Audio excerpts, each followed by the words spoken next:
नमस्कार दोस्तों, स्वागत है आप लोग का एक बार फिर से द IR शो में। तो दोस्तों आज हम लोग बात करेंगे एक भारत से रिलेटेड ही, करंट अफेयर से रिलेटेड बहुत इम्पोर्टेंट है। आप लोगों ने सुना होगा कि लक्षद्वीप में कुछ जो है प्रोटेस्ट चल रहे हैं। इधर जो कुछ डिसीजंस हैं जो वहाँ के इस समय के जो एडमिनिस्ट्रेटर हैं उनकी आप यहाँ तस्वीर भी देख सकते हैं।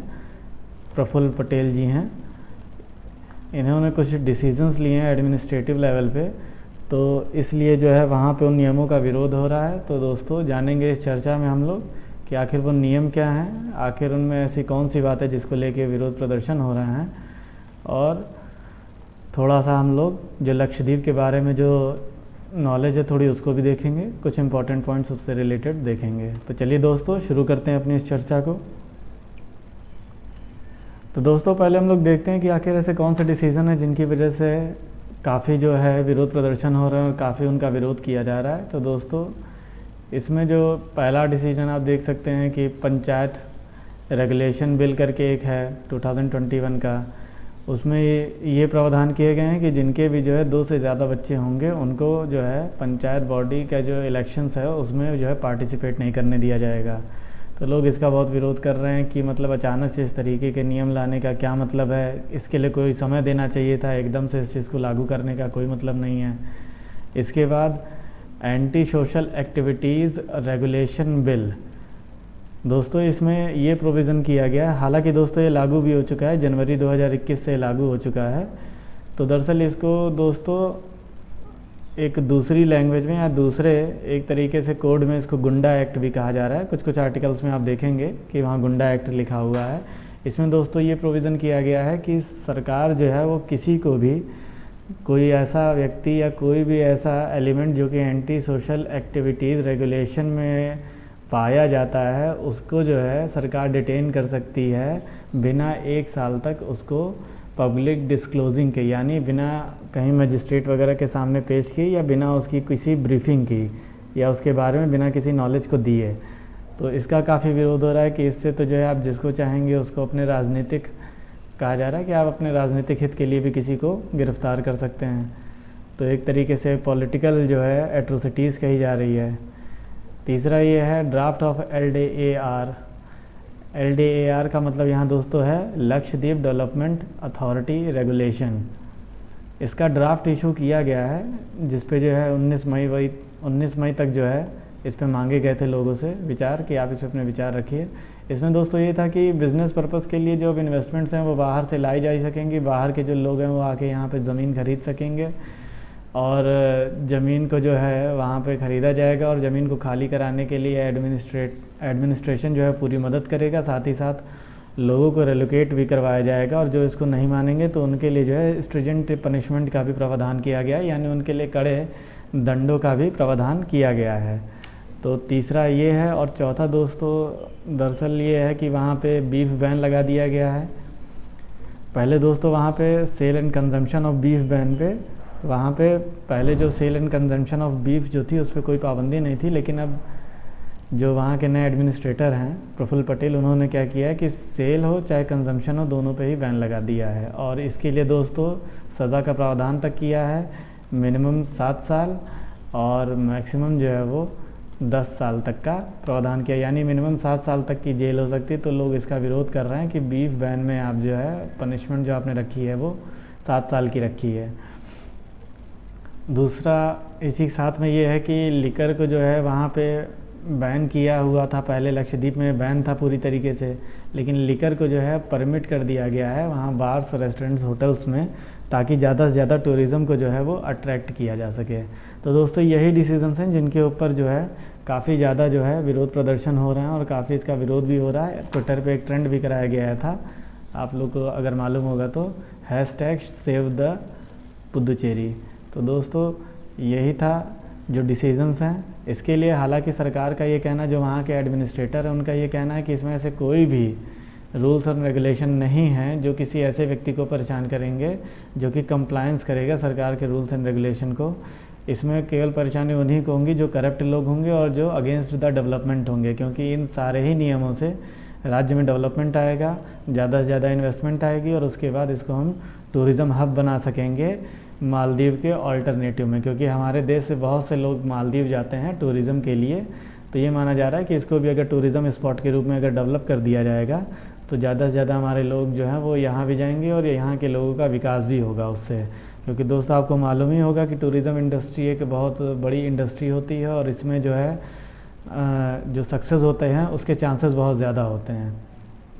फ़िलहाल कोरोना के समय में तो सारी टूरिज़्म इंडस्ट्री बैठी हुई है इस समय, लेकिन फिर भी अगर ऐसा कुछ हो जाता है कि अगर टूरिज़्म स्पॉट के रूप में अगर इसको विकसित किया जाता है तो वहाँ के लोगों के लिए बेटर होगा, लेकिन इसका काफ़ी बड़े स्तर पे वहाँ विरोध किया जा रहा है।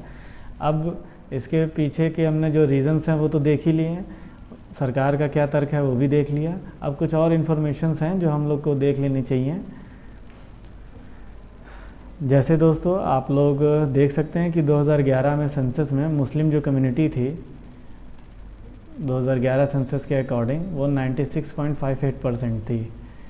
तो अब आप इससे समझ सकते हैं कि विरोध भी क्यों हो रहा है, क्योंकि आप जानते हैं कि बीफ बैन वगैरह वो उनको ज़्यादा प्रभावित करेगा, क्योंकि जो मेजॉरिटी है वो मुस्लिम कम्युनिटी है। साथ ही लिकर वाला जो इशू है वो भी उन्हीं से रिलेटेड है।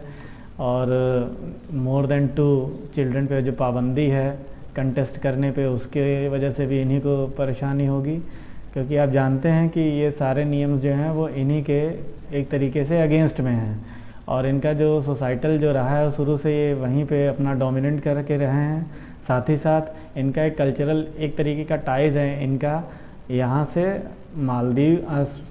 इनका जो कल्चरल टाइज है इनका केरला के जो है इनका कोचीन वगैरह से भी इनका अपना कल्चरल टाइज है, जो कि एक तरीके से इनकी अपनी कल्चरल हेरिटेज चली आ रही है। अगर इनके कल्चरल हेरिटेज के और सोशल स्ट्रक्चर की बात की जाए दोस्तों, तो इनका जो सोशल स्ट्रक्चर जो बेस्ड रहा है वो मैट्रिलिनियल किनशिप पे रहा है। मैट्रिलिनियल किनशिप का मतलब कुछ और नहीं होता है, जिसमें आप अपने पूर्वजों की जो पहचान होती है वो आप उनके पिता से ना करके, यानी पिता की पीढ़ी से ना करके आप उनकी माता की पीढ़ी से करते हैं, तो उसको कहते हैं मैट्रिलिनियल किनशिप। तो इनकी जो सोशल स्ट्रक्चर रहा है वो एक तरीके से मातृत्व संबंधी रहा है, कि वो मात्र के ही उससे देखते हैं, जो महिला होती है उसी के पूर्वजों से उसकी रेखा को देखा जाता है, पूर्वज रेखा को देखा जाता है। तो ये था इनके मैट्रिलिनियल किनशिप, जो आपको सोशल स्ट्रक्चर के बारे में मालूम होना चाहिए। बाकी आप लोग ये जानते ही होंगे कि इसमें 36 आइलैंड्स हैं, लेकिन दोस्तों इनमें का एक आइलैंड है जो कि पार्ली वन, वो जो है दोस्तों सी इरोजन की वजह से है वो सबमर्ज हो चुका है। तो इसलिए अगर आप कहेंगे तो इस समय जो है वो 35 ही हैं, ना कि 36। मिनिकॉय कावर्ती आप लोग जान ही रहे हैं कि इनकी राजधानी है यूटी की।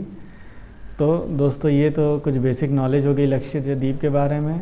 इनकी जो एक रॉयल फैमिली जो यहाँ पे राज करती थी पहले 1545 से 1819 तक, उस फैमिली का जो नाम है वो अरक्कल फैमिली है। इनकी जो लेटेस्ट इस समय जो हेड हैं वो आपको इस समय उनकी जो उम्र है वो है 85 ईयर्स की, जो कि रॉयल फैमिली की हेड बनी थी 2019 में। तो ये दोस्तों कुछ बेसिक सी इन्फॉर्मेशन थी इनके सोशल स्ट्रक्चर और हर चीज़ के बारे में। एक अगर एग्ज़ाम पॉइंट ऑफ व्यू से अगर कुछ इन्फॉर्मेशन देखना चाहें तो आप 8 डिग्री चैनल देख सकते हैं, 9 डिग्री चैनल देख सकते हैं, और पार्ली वन आइलैंड तो मैंने आपको बता ही दिया कि ये इरोड हो चुका है। तो 8 डिग्री चैनल दोस्तों ये क्या करता है, ये मैरीटाइम बाउंड्री बनाता है मालदीव और इंडिया के बीच में।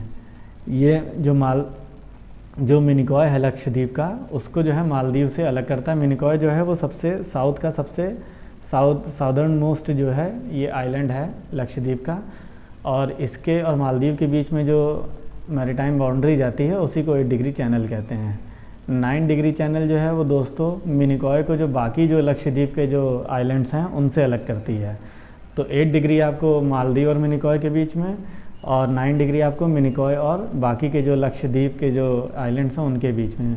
तो दोस्तों आप लोग को मालूम होना चाहिए फिर 10 डिग्री किसका है। तो दोस्तों 10 डिग्री जो बाउंड्री लाइन है वो आपकी अंडमान एंड निकोबार के बीच से जाती है, जो अंडमान एंड निकोबार को सेपरेट करती है। तो दोस्तों जाने से पहले चलिए हम लोग एक बार देख लेते हैं मिनिकॉय की लोकेशन, क्योंकि मिनिकॉय की लोकेशन अगर आप समझ लेंगे तो आपको 8 डिग्री चैनल और 9 डिग्री चैनल जो है वो समझ में आ जाएगा। तो चलिए दोस्तों हम लोग अपना, ये रहा हमारा प्यारा भारत, और ये हम लोग अपना जूम इन करते हैं मिनिकॉय की तरफ। ये दोस्तों आप देख सकते हैं श्रीलंका है, ये मालदीव है, और मालदीव के ऊपर ही ये देखिए आपको लक्षद्वीप दिखने लगा। और यही है दोस्तों, ये रहा हमारा मिनिकॉय। ये दोस्तों आप देख सकते हैं मिनिकॉय को। तो दोस्तों यही है साउदर्न मोस्ट आपका मिनिकॉय। इसके नीचे जो है वो 8 डिग्री चैनल है और इसके ऊपर जो है वो आपका 9 डिग्री चैनल है। ठीक है दोस्तों। तो दोस्तों आशा करता हूँ आज जो हम लोगों ने टॉपिक लिया था वो आप लोग को समझ में आया होगा और आप लोगों ने बेहतर तरीके से इसको समझा होगा। बाकी दोस्तों अगर आप लोग को वीडियो अच्छा लगा हो तो प्लीज़ लाइक करिए, चैनल को सब्सक्राइब करिए, शेयर करिए और बेल आइकन को प्रेस करिए और अपना सपोर्ट देते रहिए, अपना प्यार देते रहिए और इसी तरह अपना सहयोग बनाए रखिए। थैंक यू दोस्तों, thank you for watching the video.